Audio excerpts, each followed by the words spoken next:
नमस्ते बच्चों, कक्षा 9 विषय गणित और प्रश्नावली अपनी तीसरी बहुपद की उसका जो 3.4 पोर्शन है, जो एक्सरसाइज है अपनी, वो अपनी करते हैं। उसका देखो पहला क्वेश्चन क्या देखा है कि x माइनस 1 किस किस का गुणनखंड है। तो आपको इसके अंदर कई सारी आगे इक्वेशन दे रखी है, उन सभी में आपको x का मान इस गुणनखंड चेक करने के लिए अपने पिछले में सीखा था कि इसका जो मान है वो 0 के बराबर रखोगे, वहां से x का मान निकालोगे और इस समीकरण में रखोगे और आप देखोगे कि इसका मान 0 आता है या नहीं। 0 आता है तो उसका ये गुणनखंड है और जिसमें 0 नहीं आता उसका गुणनखंड नहीं है। तो सबसे पहले अपने क्या रखोगे कि x माइनस 1 बराबर 0। तो यहाँ से x का मान माइनस के एक दूसरी साइड किस में चलेगी, प्लस में। अब इसमें x की जगह क्या रखोगे, 1। x का मान 1 रखोगे तो p1 का मान अपने ज्ञात करते हैं। 1 की घात 4 माइनस 2 1 की घात 3 माइनस 3 1 की घात 2 2 गुना 1 और प्लस का 2।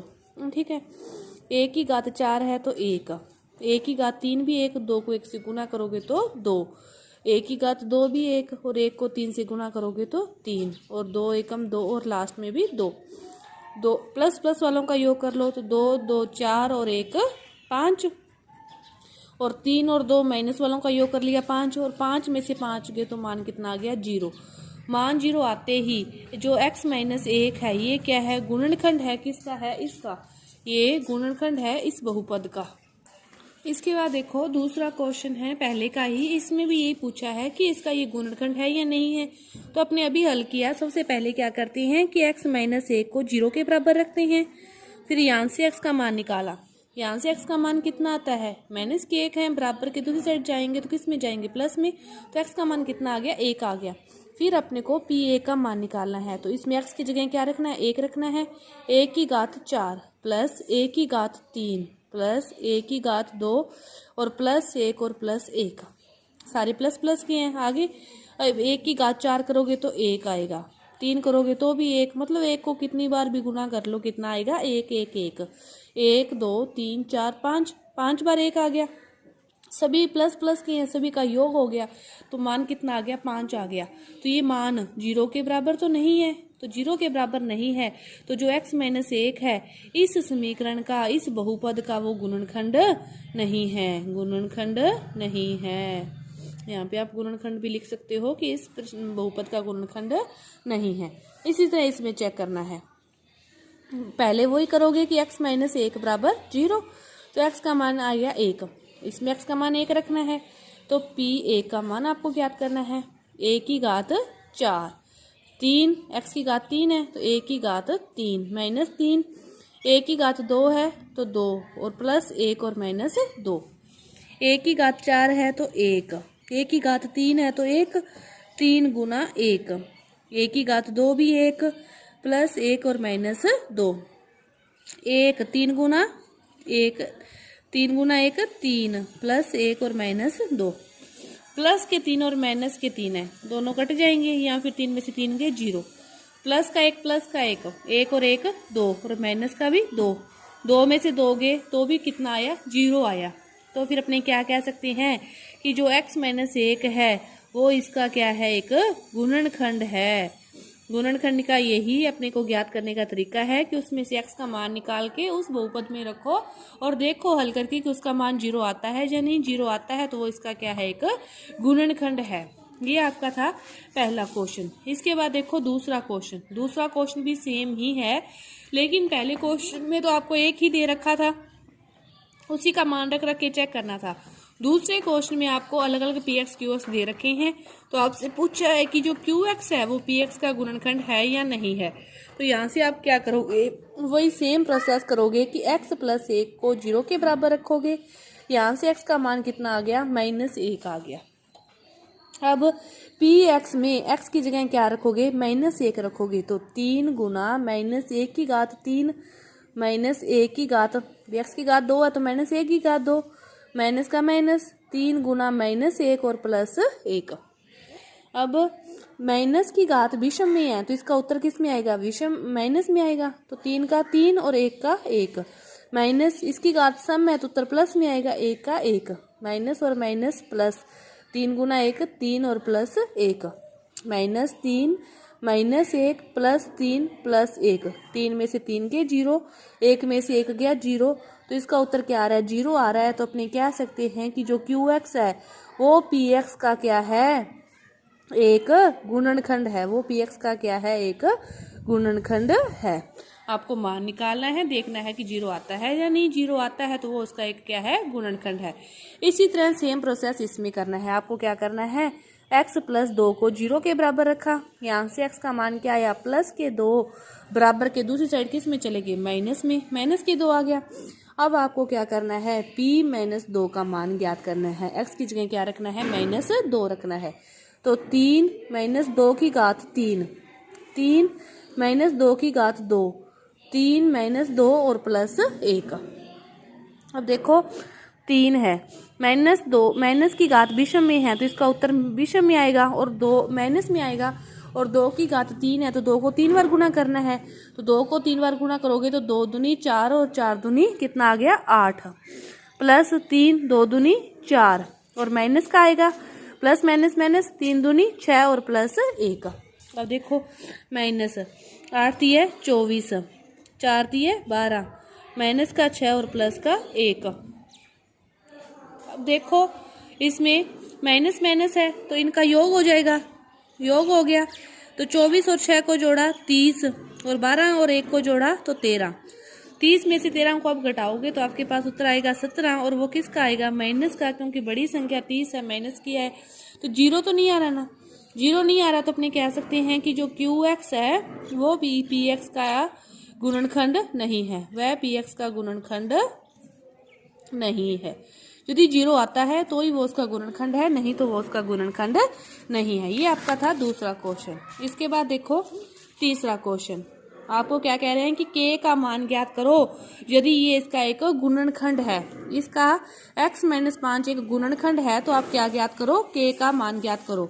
तो फिर वही बात करोगे कि x - 5 को 0 के बराबर रखा, यहाँ से x का मान ज्ञात किया, -5 दूसरी साइड गए किस में गए, प्लस में, +5। अब ये PX है कि PX क्या है अपने पास, x की घात 3 - 3x² + KX और माइनस का 10।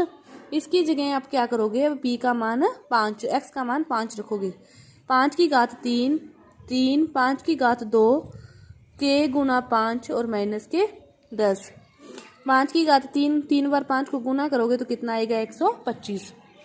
5 5 25, 25 दिए 75 + 5 के माइनस का 10। इसमें देखो प्लस के 125 हैं, माइनस माइनस दोनों का योग हो जाएगा, 75 और 10 को जोड़ा तो 85 और +5 के। अब 125 में से आप 85 को घटाओगे तो 0, 40 + 5 के, ठीक है।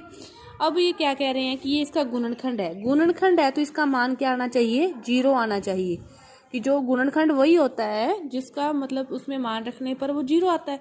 इसका मान 0 आ गया, 0 के बराबर रखा तो 5 के प्लस के 40 बराबर के दूसरी साइड किस में जाएंगे, माइनस में, माइनस में गए तो k का मान निकाला तो -40, 5 का भाग दे दोगे तो माइनस के कितने आगे, 8 आगे। कि k के मान -8 के लिए x - 5 इस समीकरण का एक गुणनखंड है, जब यदि k का मान कितना होगा, -8 होगा। इसी तरह देखो अगला क्वेश्चन है कि ये क्या कह रहा है कि x - 1 इसका एक गुणनखंड है तो आप k का मान ज्ञात करो। सेम प्रोसेस करनी है कि x - 1 बराबर 0, x का मान 1 आ गया, फिर p1 का मान ज्ञात करो, 2 के x की जगह 1 रखते जाओ, √2 रख दिया, 2 + k + √2। तो अब इस पूरे का मान 0 के बराबर रखना है क्योंकि ये इसका गुणनखंड है। तो 2 + k + √2 बराबर 0। यहाँ से k का मान निकालोगे, ये उधर चले जाएंगे, प्लस k है तो माइनस में जाएंगे, माइनस का 2 और माइनस का ही √2। k का मान -2 और -√2 के लिए ये इसका एक गुणनखंड है, ठीक है। इसके बाद देखो पांचवा क्वेश्चन क्या कह रहा है कि इस एक ही समीकरण का ये भी गुणनखंड है, ये भी गुणनखंड है, तो a + और b का मान ज्ञात करो। तो कैसे ज्ञात करोगे, देखो पहले इसको ले लो, इसको इसके अंदर रख के मान, फिर इसको लेके मान रखोगे, फिर दोनों को समीकरणों को, यदि दोनों ही इसके गुणनखंड है तो दोनों से जो प्राप्त होगा वो 0 ही होगा। इससे भी जो प्राप्त होगा वो जीरो, इससे भी जो प्राप्त होगा वो जीरो, बराबर रख के दोनों समीकरणों को हल करोगे। तो पहले इसके लिए करते हैं x प्लस 1 बराबर जीरो।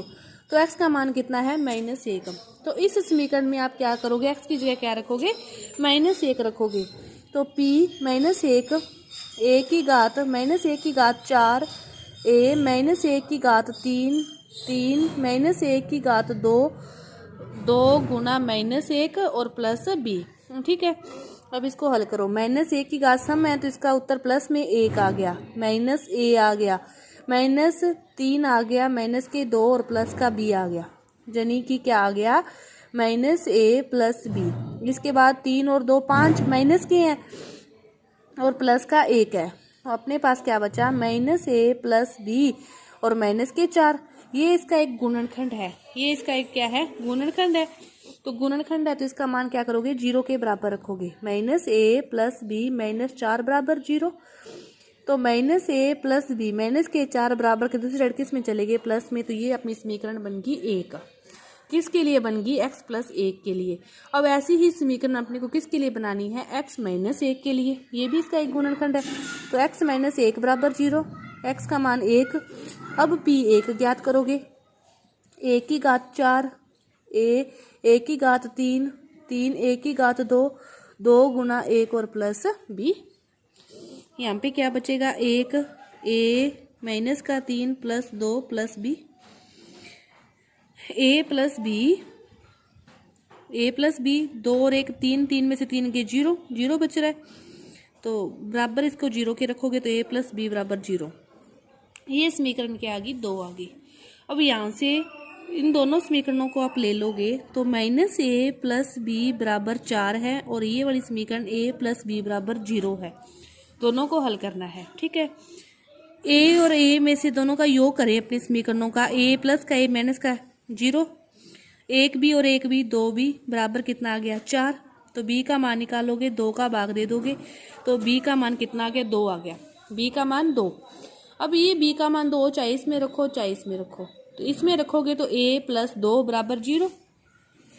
क्या आएगा a प्लस 2 बराबर 0। तो फिर a प्लस के 2 हैं तो बराबर के दूसरी साइड किस में चलेंगे माइनस में। यदि b का मान 2 है तो a का मान -2 आएगा। ये आपका 5वां क्वेश्चन दोबारा समझो क्या दिया था आपको। एक ही बहुपद के 2 गुणनखंड दे रखे थे और फिर पूछ रखे थे a और b का मान। पहले एक गुणनखंड को 0 के बराबर रखे, वहां से x का मान निकाल के उस समीकरण में रखा।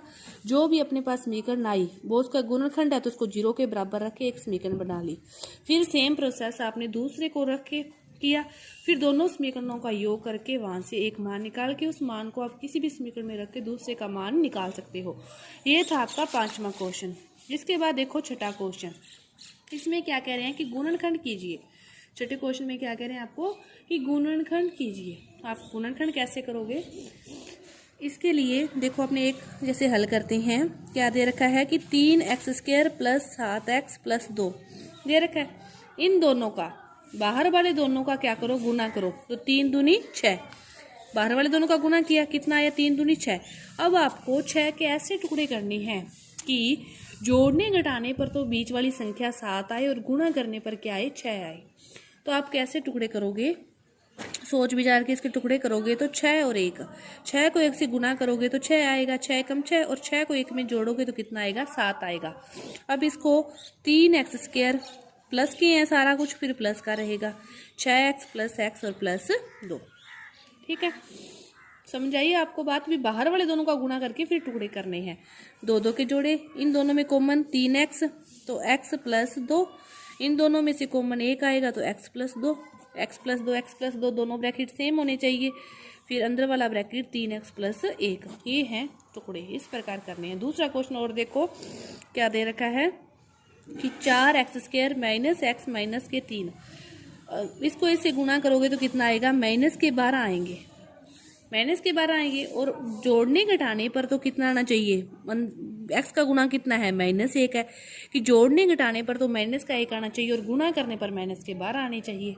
अब इस प्रकार के आप टुकड़े सोचोगे तो वो टुकड़े आएंगे -4 और प्लस का 3, कि -4 में से आप 3 को जोड़ोगे या घटाओगे तो जोड़ोगे तो आपके पास -1 आएगा और गुणा करोगे तो माइनस के 12 आएंगे। अब इसकी जगह मान रखोगे 4x² minus 4x plus 3x और माइनस का 3। इन दोनों में से कॉमन 4x, यहाँ पे क्या बचा x माइनस 1। इन दोनों में से कॉमन 3 तो x माइनस 1। x माइनस 1 को बाहर ले लिया, अंदर क्या बचा 4x प्लस 3। इस प्रकार आपके इस 2-3 क्वेश्चन हो रहे हैं, उन क्वेश्चनों के भी आपको समय हल करना है। जैसे तीसरा क्वेश्चन देखो, 12 को 1 से गुणा किया, 12 कि जोड़ने घटाने पर तो 12 आनी चाहिए और गुणा करने पर तो 12 आनी चाहिए, जोड़ने घटाने पर 7। तो 12 के ऐसे टुकड़े क्या करोगे 4 और 3, लेकिन जोड़ने घटाने पर माइनस के 7 आनी चाहिए, तो फिर माइनस के 4 होंगे और माइनस के ही 3 लोगे, क्योंकि -4 और -3 -7, और माइनस को माइनस से गुना करोगे तो फिर गुना किस में आएगा प्लस में आएगा। जो प्लस माइनस का निशान है वो आप थोड़ा सा देख कर लोगे। तो आपकी ये जो प्रश्नावली 3.4 पूरी हुई। धन्यवाद।